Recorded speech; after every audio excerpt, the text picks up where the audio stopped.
Hi, and welcome to the Improved Garage YouTube channel. Today, we're going to be installing a new TV in the garage.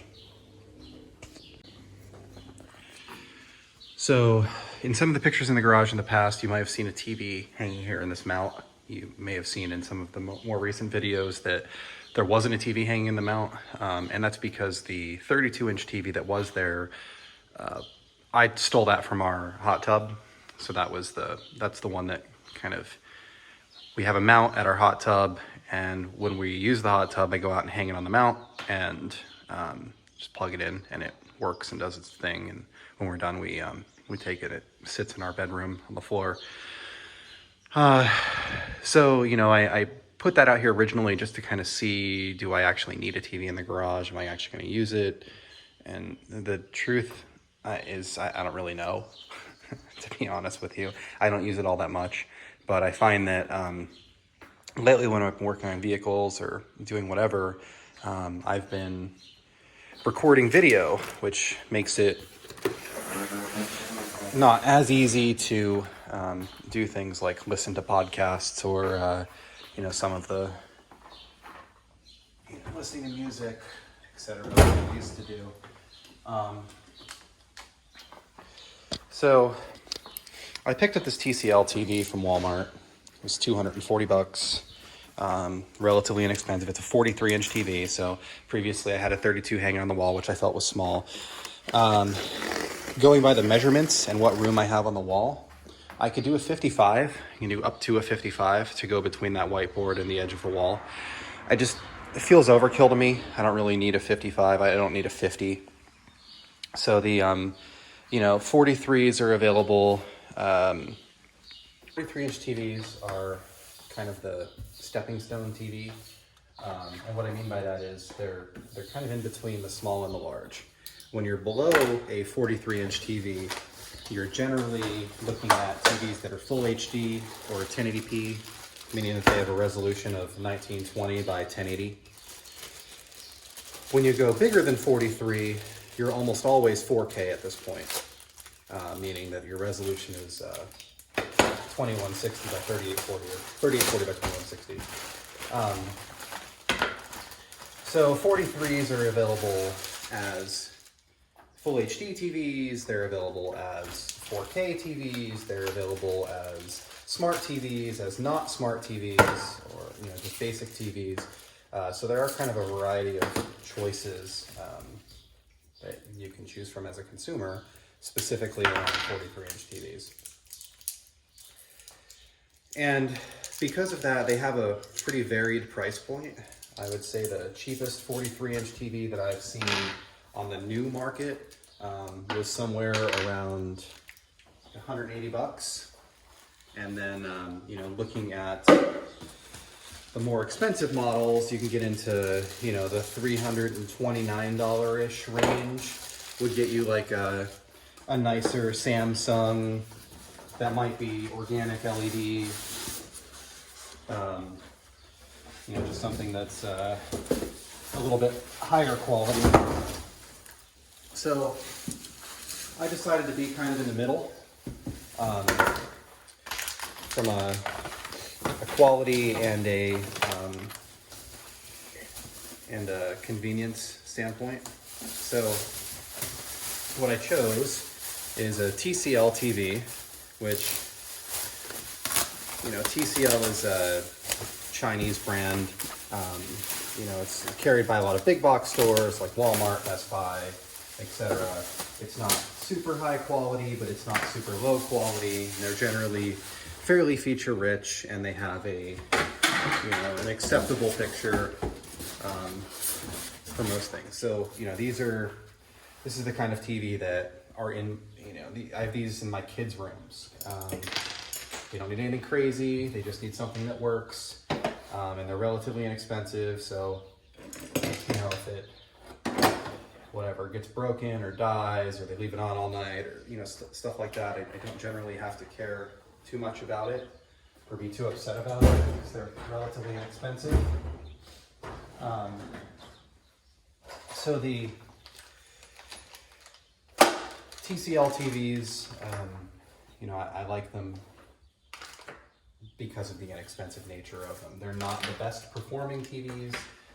They are not the brightest. They don't have the best picture, but generally they do most things fairly well. You know, they're a good all-around TV. Now, in the past, I've shied away from the TVs that have the built-in smart, like Roku or Android or any of those types of things, because I usually like to have those be separate. So the reason for that is because the Android or Apple TV or whatever you're looking at generally needs to be updated long before the TV does.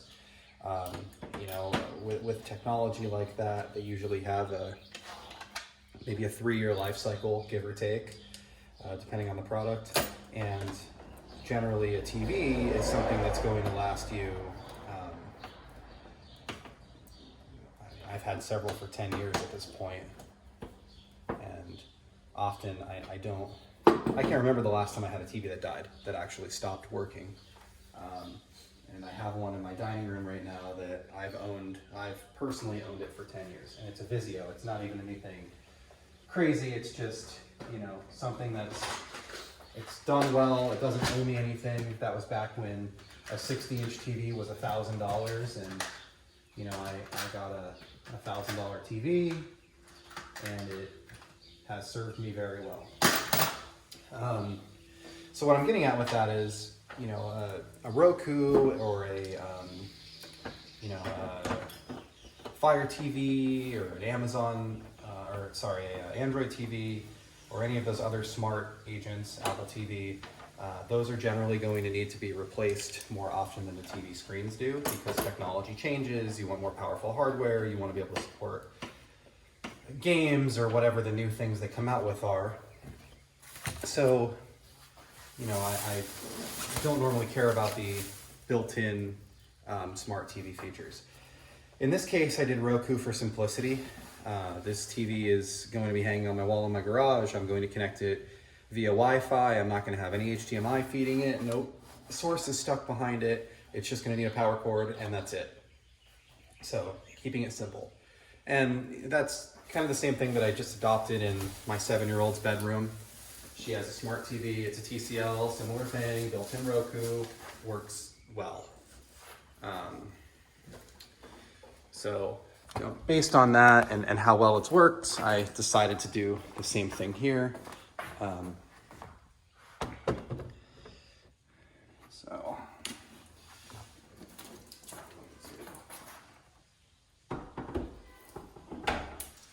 using a fairly simple mount here. I think it's a Monoprice or an Amazon. It's nothing special, but it's just a flat mount, a thin flat mount. I prefer the thin mounts and the flat mounts. I think they look a lot better. I've done the articulating mounts in the past, the ones that, you know, move from side to side and up and down and all of those kinds of things, but I generally find that you don't ever use them. You might use them once or twice when you first get it because you think it's cool, but other than that, you generally don't move them around and you don't really do much with them. So I've just decided on this one, I'm gonna keep it simple. And I like how tight to the wall it ends up being without that articulating mount. Because this mount is on the cheaper side, it doesn't have the quick releases, it just has Phillips screws that hold it in place, so tighten that up and it keeps it from sliding from side to side and front to back.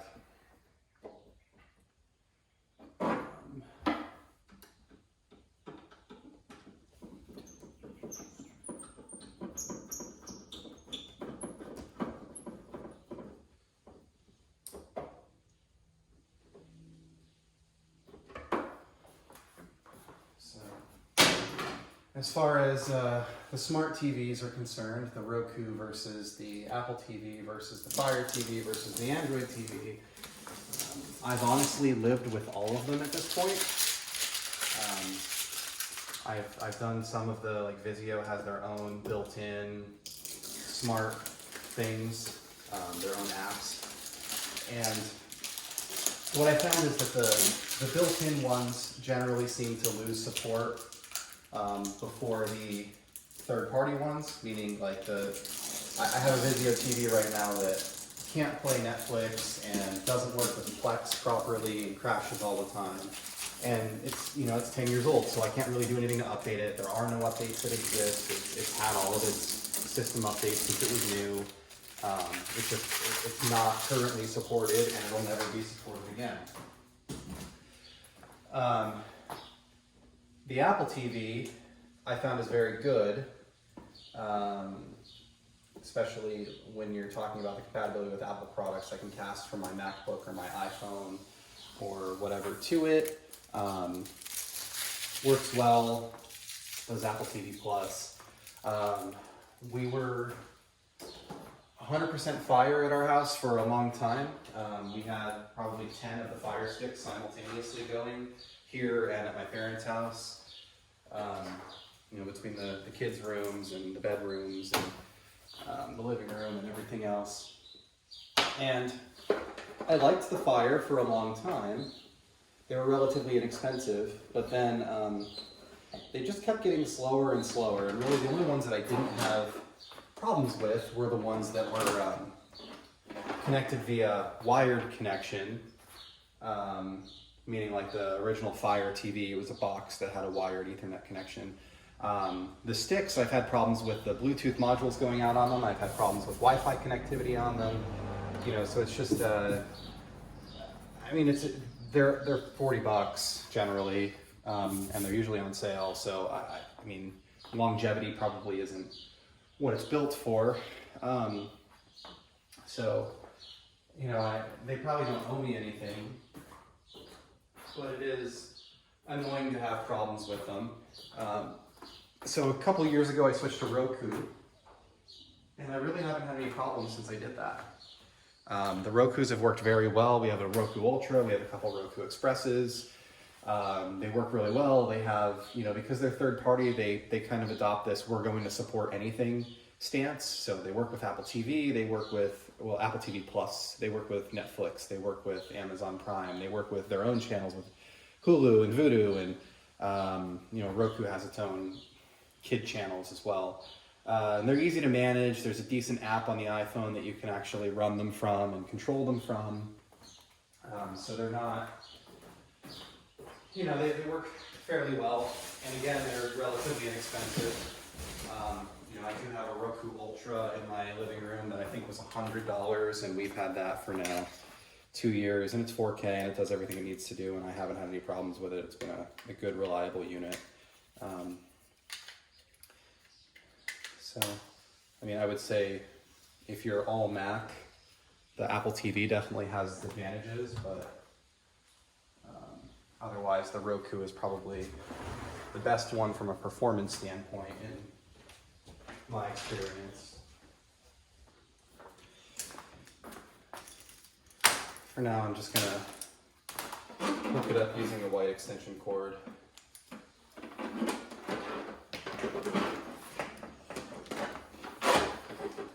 It's not really up to my standards, but I'll fish the wall a different day.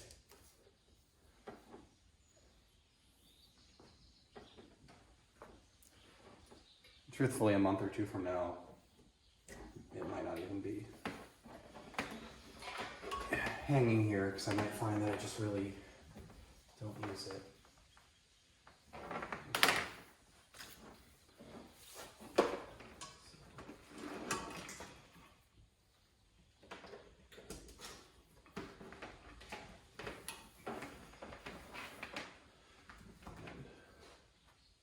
One of the things that I will do, if I do end up keeping it very long term, is I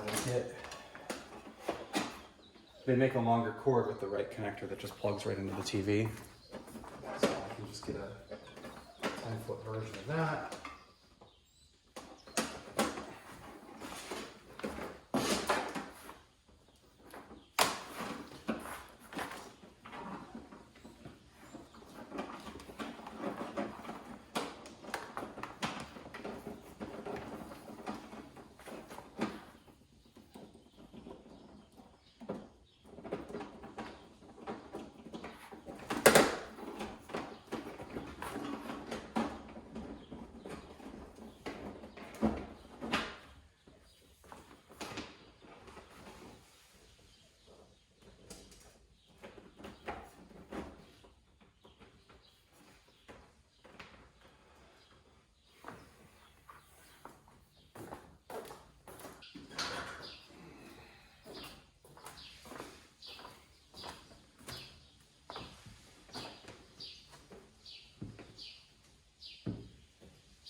that'll be good for now. Just tacked it up there to keep the wire out of the way. We'll get started. English for home use. And then we're going to choose wireless connection.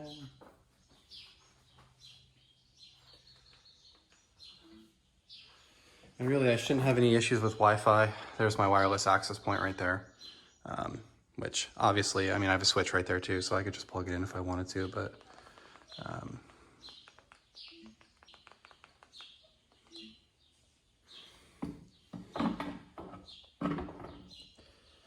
it's testing the wireless connection.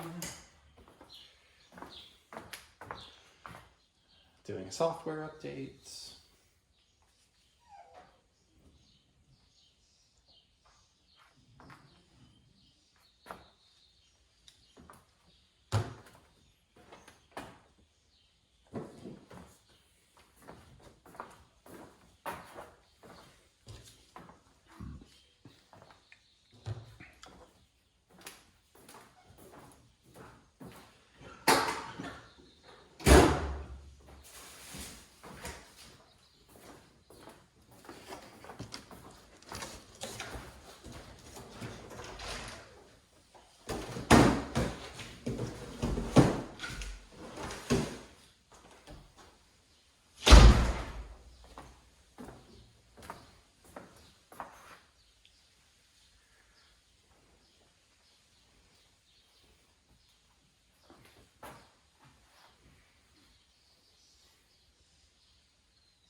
While it's doing that software update, some other things I picked up yesterday.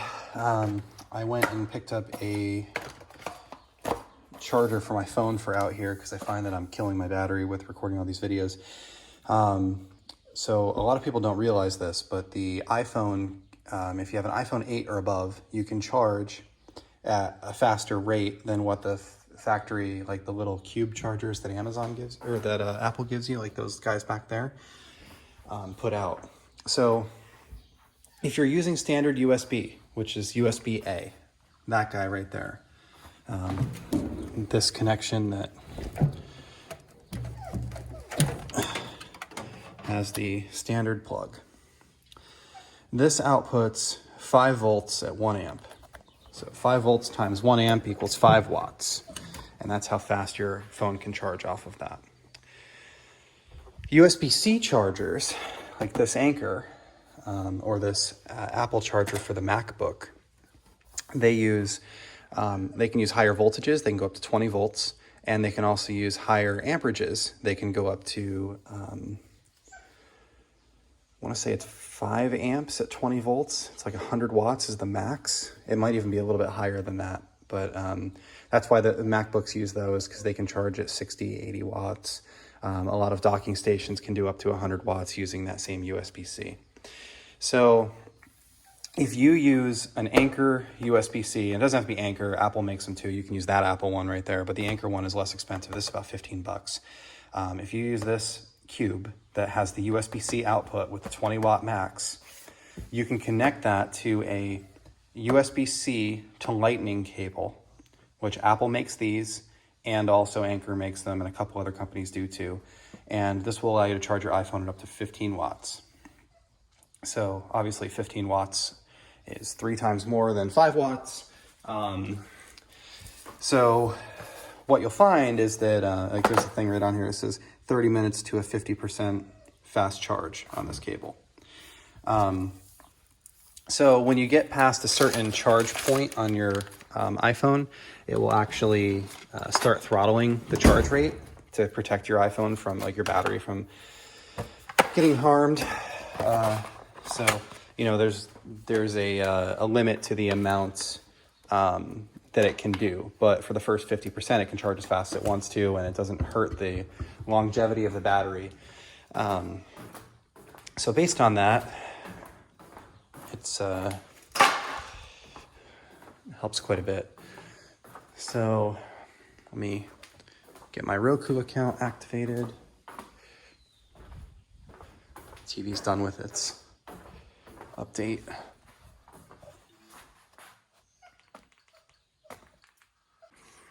So once you get it, once it goes through the activation process, it automatically installs whatever apps you have on your account. And then you can kind of go through and clean up this home screen if you want to, which I like to do. You can always add them back later from settings if you remove something that you don't want to remove permanently.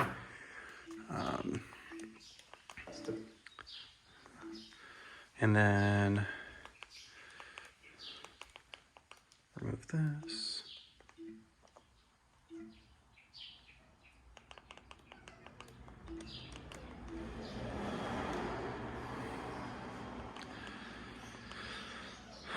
All right, so that's kind of where I'm going to be. And remove this.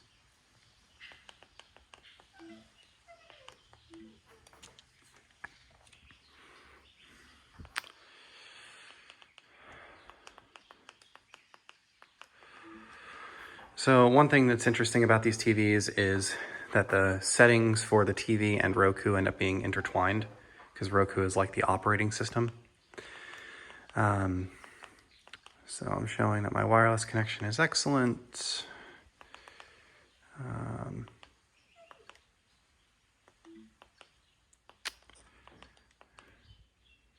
And you can adjust your themes. There's all kinds of different themes.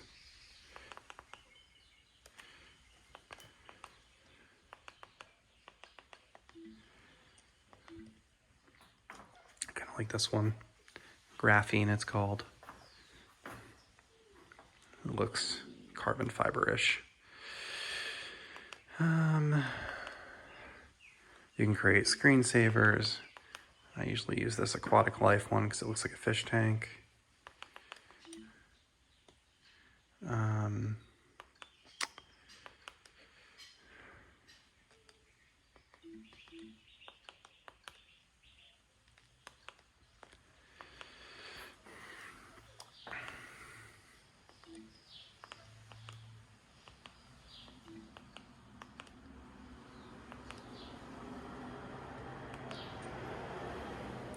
This audio guide thing is annoying. It reads everything that you touch. I've had my kids accidentally turn that on before.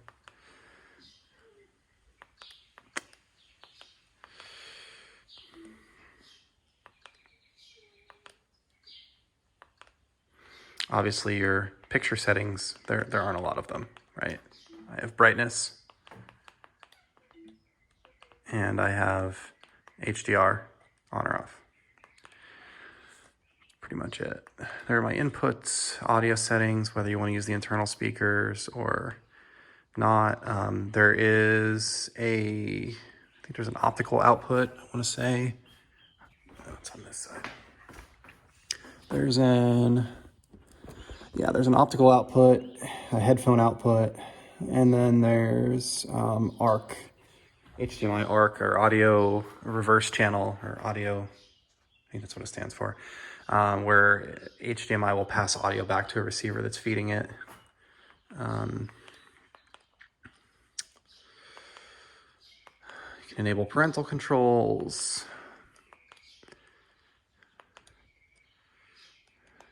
Whether you want to allow AirPlay. So these do support AirPlay. You don't need to, you don't have to have an Apple TV to support it.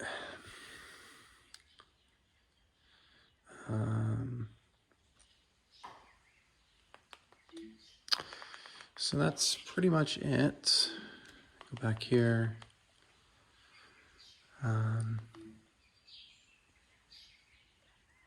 Let's try a couple apps.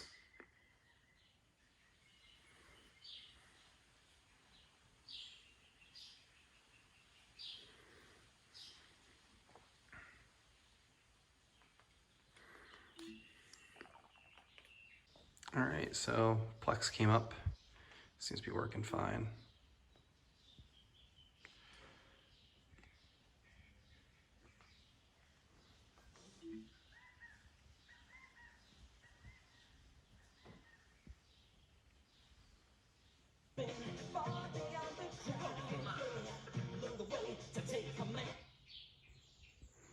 So picture looks good. Overall, I think it looks nice on the wall. Fits well above the toolbox there. Doesn't overhang on either side. I probably need to kick it to the right just a little bit.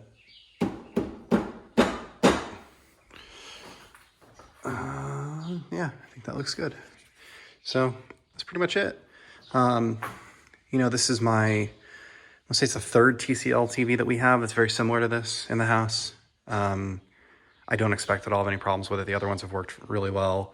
They're just very, very simple, inexpensive, lightweight TVs that they're easy to hang, they're easy to use, they're easy to set up, and they work fairly well. So that's about it.